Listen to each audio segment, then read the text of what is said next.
Good day, everyone.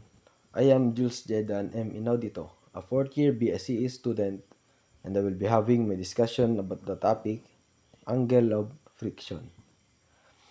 To get things a little simpler, I will just give the short definition together with the diagram, and then I will give two examples later about the said topic. So, to begin, what exactly is the angle of friction? By definition, angle of friction is the angle made by the resultant of force of friction and the normal reaction. With this diagram, we will study visually what really is the angle of friction. Assuming we have this block having a mass m resting on a flat ground. So let's think that this is, for example, this is a box of fish or box of fruits resting on a ground, which is a rough ground. We know that if the object has mass, then it must have weight force which is directed downward, and it is equals to mass times the gravitational force G. Then this weight force of the block will press the flat ground. The flat ground will react on it and will apply a force to the block, which is called the normal force or the normal reaction N. And it is always 90 degrees with a plane, no matter if it is inclined or on a flat plane. Assuming that there is a force applied to pull the block to the right, the block will not be easily pulled because of the friction of the ground and the block. So there's a friction between them. And now that we have these four forces, we will make the free body diagram in order to visualize the forces.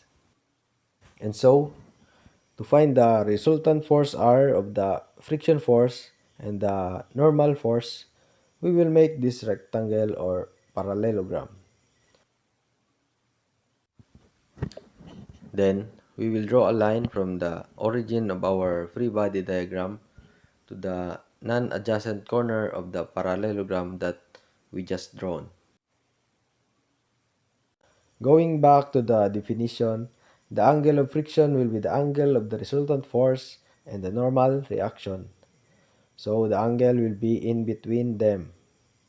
So if there's anyone wondering why it's called the angle of friction, this is why.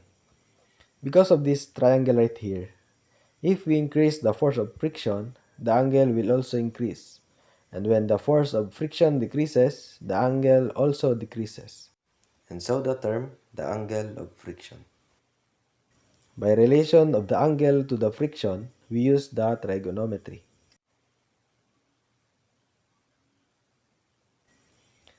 From this triangle right here, tangle of tangle.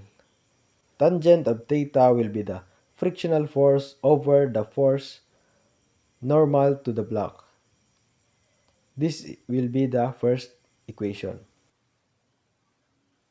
But the force of friction is equals to normal reaction times the coefficient of friction mu.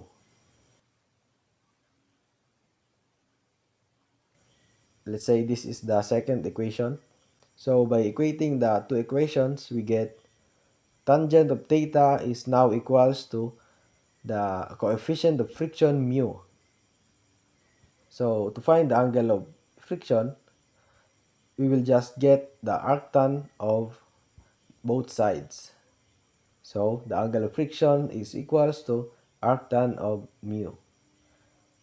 That's all. So we learned about the angle of friction. Let's move on to sample problems. Kamayad Mayad.